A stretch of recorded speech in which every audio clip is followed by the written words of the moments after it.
Hello students, welcome to the third part of the history, that is applied history. And now we will discuss something more about the past things which reflects in our present.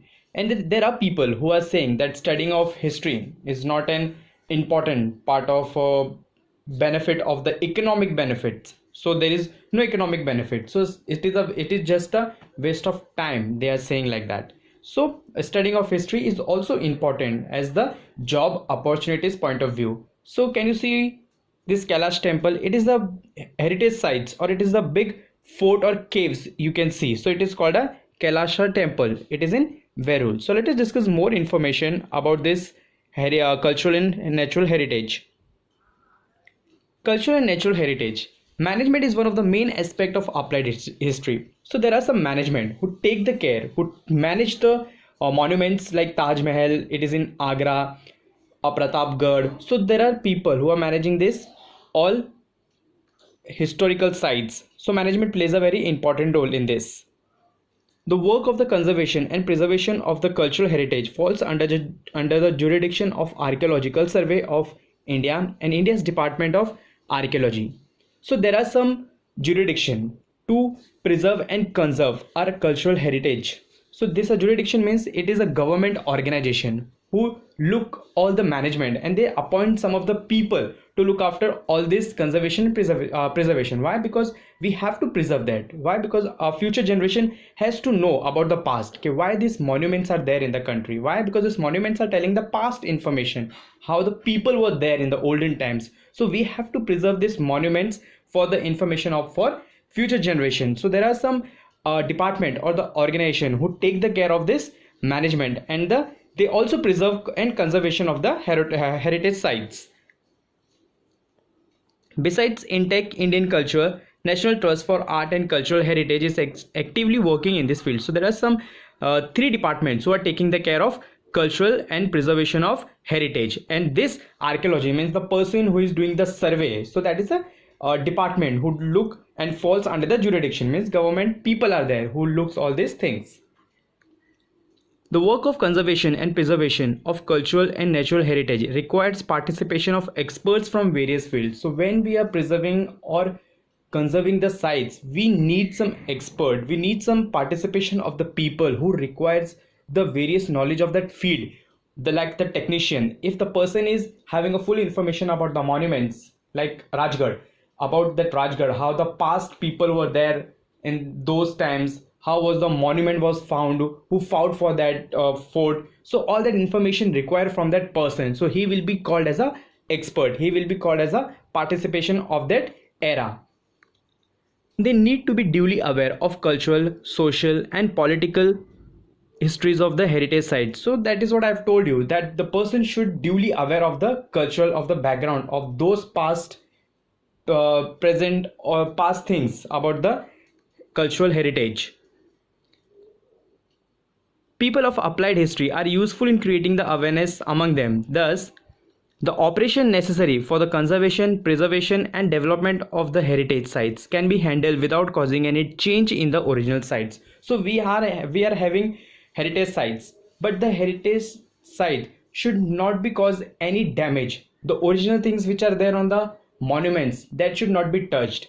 Why? Because if we touch those things, the old thing will be damaged and it will be demolished. So we should not touch the original side. We can do some colors or some work on that, but we cannot we cannot remove original side. So we have to preserve and conserve that the old things without handling the causing of any damage into the structure.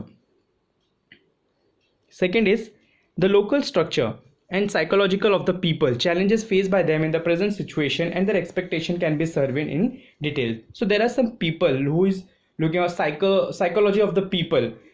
They are having some problems in those area, like take the example of local people who are staying. Take the example of Pratapgarh Fort. If the Pratapgarh Fort is there and around that people are there, so we have to see the people, okay, how the people are staying over there. We can provide them a job opportunities. Why? If the people are staying near the fort, they are having full information about the Raigad Fort. So we have to psychology think about the challenges of the people, okay, how the situation and what are the expectations they have to get out of it.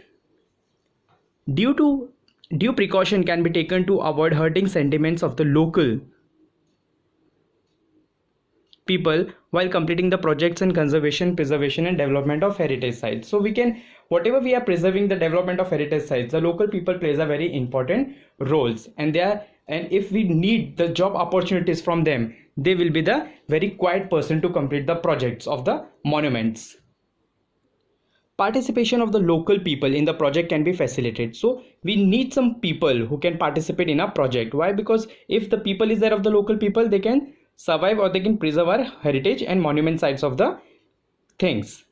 Systematic plan can be designed to employ the local people. So local people has to be, some government should have a systematic plan for the local people who can have a creative skill and they can get a better job opportunities in that livelihood. जो अपना means जीने के लिए कुछ खर्चा चाहिए वगैरह उनको चाहिए रहेगा, वो अपना मीन्स जहाँ पे फोर्ट है उसकी देखभाली और काम कर सकते हैं उसके लिए. तो they will get a good opportunities for earning the livelihood.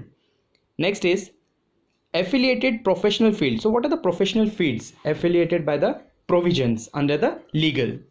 Knowledge of history can be supportive in the decision making with regard to respective legal provision and public policies in the following fields. Museum and arts. Museum means the old things we are preserving, that is called museum, and archive means the old data or information, it isn't written information, that is called archives we are preserving. Preservation and conservation of historical sites. So we have to preserve historical site. Why? Because future generation has to get that information, so we have to preserve that. Tourism and hospitality. Like if the people like Ajanta caves, the local people will guide them, local people will get a job opportunities, and the government will also play an important role for providing them a good opportunities in their future life. So that is called hospitality. What are the service they are providing to the local people or the people who are visiting to the museums? The local people will only guide those person, so they will have a hospitality. Entertainment and mass media. So we should also have an entertainment and mass media of historical monuments and the archives. Why? Because if we have a good information about the historical site, the mass media will have a important role to play, because they will spread, they will support that information to the area or to the world. So they play a very important role in that. Or take the example, if I take the example of Sinhagad Fort. Sinhagad Fort is fought by the Tanaji Malusare. So we will have a short document on that. So it is mass media who is spreading a information and support to that monuments.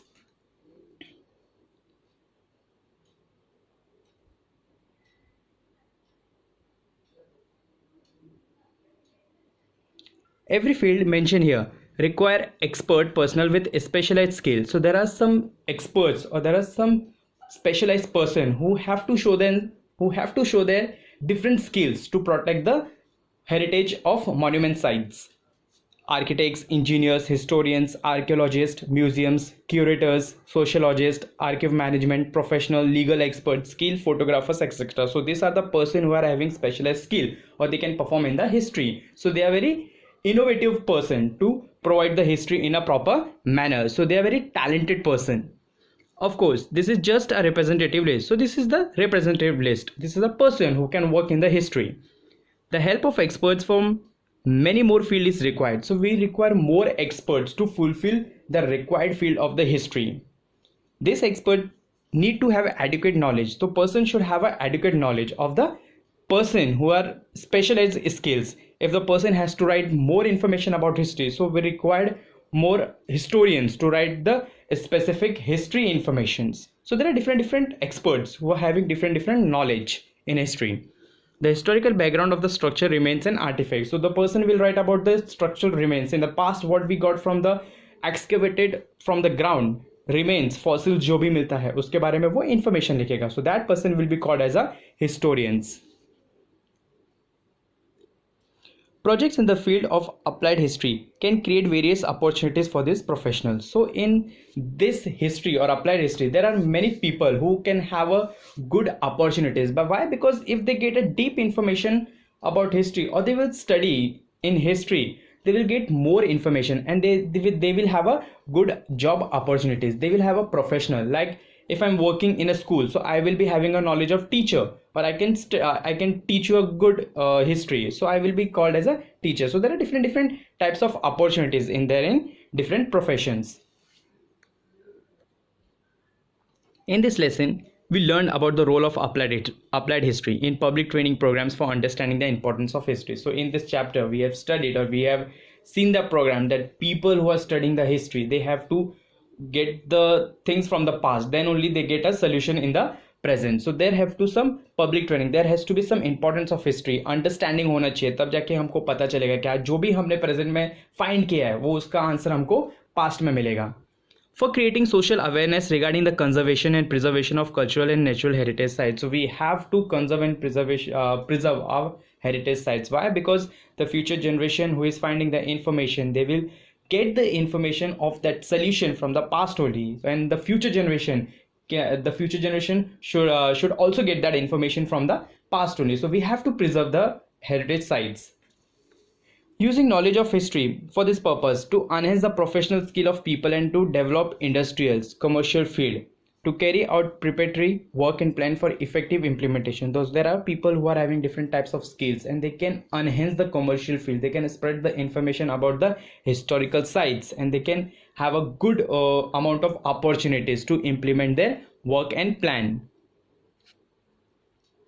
of heritage sites, projects, etc. It is essential to avoid vandalization of historic and public places and to ensure that they are preserved for the benefit of future generations. So there are some vandalizing of historic and public places. So there are people who are destroying, who are damaging or spoiling the structure of the heritage sites. So we should not do that. Why? Because it creates a wrong habits or wrong expression towards the states or towards the nations, that whatever is there, the monuments which are there of historical sites, we should preserve. We should not touch them, we should not spoil them, we should respect those things. Why? Because it is coming from the ancient times, so we should not vandalize them, and whatever things we are having, we should preserve that for the future generation. Hope you have understood this chapter. Thank you.